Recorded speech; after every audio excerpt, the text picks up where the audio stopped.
সাগরে লঘুচাপের প্রভাবে দেশের বিভিন্ন জেলায় আজও বৃষ্টি হচ্ছে। ঝোড়ো হাওয়া ও বজ্রসহ বৃষ্টিতে অনেক নিচু এলাকায় দেখা দিয়েছে জলাবদ্ধতা। বজ্রপাতে রাজবাড়ী, জামালপুর ও রংপুরে প্রাণ গেছে 4 জনের। উজানের ঢল আর বৃষ্টিতে হাওড়া অঞ্চলের অবস্থার অবনতি হচ্ছে। চট্টগ্রাম, কক্সবাজার, মোংলা ও পায়রা সমুদ্র বন্দরকে 3 নম্বর স্থানীয় সতর্ক সংকেত দেখিয়ে যেতে বলা হয়েছে। গেল কয়েকদিন ধরেই কখনো হালকা কখনো মুষলধারে বৃষ্টি হচ্ছে সুনামগঞ্জে। সেই সাথে আসছে ভারত থেকে উজানের ঢল। তীব্র স্রোতে মধ্যনগর উপজেলায় গ্রামীণ সড়ক ভেঙে পানি ঢুকছে ঝিনারিয়া হাওরে। এরই মধ্যে তলিয়েছে হাওরের বেশিরভাগ আবাদি জমি। সরকারি হিসাবে 7,000 হেক্টর জমির ধান ক্ষতিগ্রস্ত হয়েছে, যদিও তার চেয়ে বেশি ফসলহানির দাবি হাওড়াঞ্চলের কৃষকের। জেলার সবগুলো নদ নদীর পানি বাড়ছে দ্রুত গতিতে। আমরা তো খুব পানি, মেশিনও চলে না, সমুদ্র ভাড়া দানা ঠেকা দেওয়া 7 কেয়ার গেছি, ফাইন তোলার 7 কেয়ার আছে আমার। ফসল রক্ষা স্থায়ী পরিকল্পনা নেওয়ার কথা জানালেন স্থানীয় সংসদ সদস্য। একটা সুন্দর পরিকল্পনা নিয়ে আমাদের মাননীয় প্রধানমন্ত্রী বলছেন নদীকরণ এবং হাওরকরণ, এটাকে দ্রুতই করতে হবে এবং একটা পরিকল্পনা নিয়ে করতে হবে।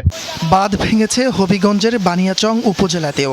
অতিবৃষ্টি আর ঢলের পানিতে খোয়াই নদীর দত্তগাঁও অংশে ভেঙে যায় বাঁধ। সুজাতপুর হাওরে পানি ঢুকে প্লাবিত শত শত একর ফসলি জমি। এতে দিশেহারা হয়ে পড়েছেন চাষিরা। নেত্রকোনায় কংস নদের পানি বেড়ে তলিয়ে আছে হাওড়াঞ্চলের 42,000 হেক্টর জমির ফলন। এর মধ্যে 20,000 হেক্টর জমির ফসল রক্ষা করতে পেরেছে চাষিরা। অর্ধেকের বেশি এখনও ডুবে আছে 3 দিনের বৃষ্টির পানিতে।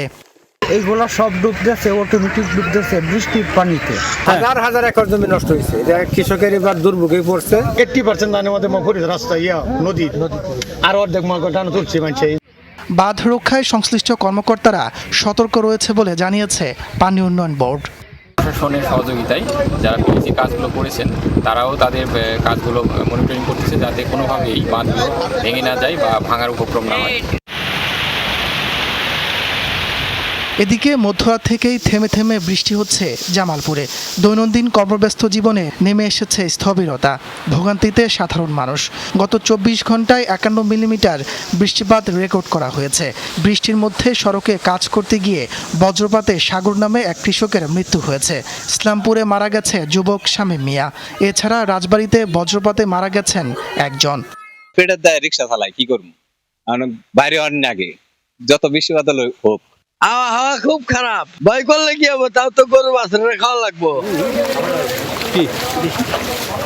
1 ঘন্টার বৃষ্টিতে বাগেরহাট শহরের বিভিন্ন সড়কে পানি জমেছে। আশপাশের দোকানপাট ও বাড়িঘরেও ঢুকেছে পানি। ভোগান্তিতে দোকানি সহ সাধারণ মানুষ।